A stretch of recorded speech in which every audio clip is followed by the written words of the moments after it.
सिद्धकुञ्जिकास्तोत्रम् शिवोवाच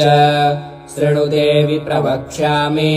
कुञ्जिकास्तोत्रमुत्तमम् येन मन्त्रप्रभावेण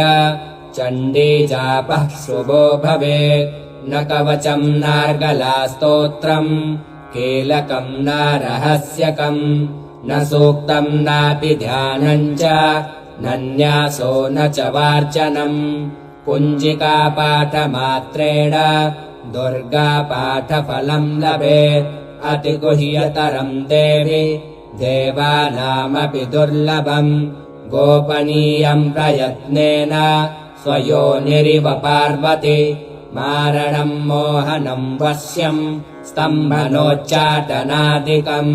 पाठमात्रेण संसिद्ध्येत् कुञ्जिकास्तोत्रमुत्तमम् अथ मन्त्रः ॐ ऐं ह्रीं क्लीं चामुण्डायै विच्चे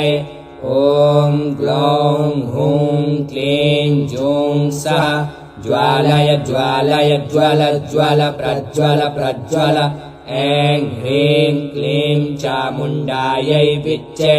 ज्वल हं सं लं क्षं फट् स्वाहा ॐ नमस्ते रुद्ररूपिण्यै नमस्ते मधुमर्दिनि नमः कैटभहारिण्यै नमस्ते महिषार्दिनि नमस्ते शुम्भहन्त्रै च निशुम्भासुरघातिनि जाग्रतम् हि महादेवि जपम् सिद्धम् कुरुस्व मे ऐङ्कारे सृष्टरूपायै ह्रीङ्कारे प्रतिपालिका क्लीङ्कारे कामरूपिण्यै बीजरूपे नमोऽस्तु ते चामुण्डा चण्डघाती च यैकारी वरदायिनि विच्चे चाभयदा नित्यम् नमस्ते मन्त्ररूपिणि धां धीं धूं दुर्जटे पत्नी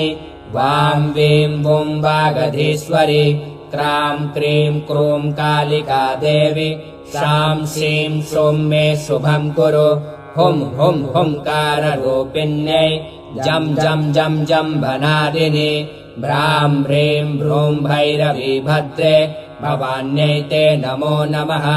अं कं चं तं तं पं यं सं ह्रीं दुं ऐं ह्रीं हं छं द्विजाग्रं त्रोटय त्रोटय दीप्तं कुरु कुरु स्वाहा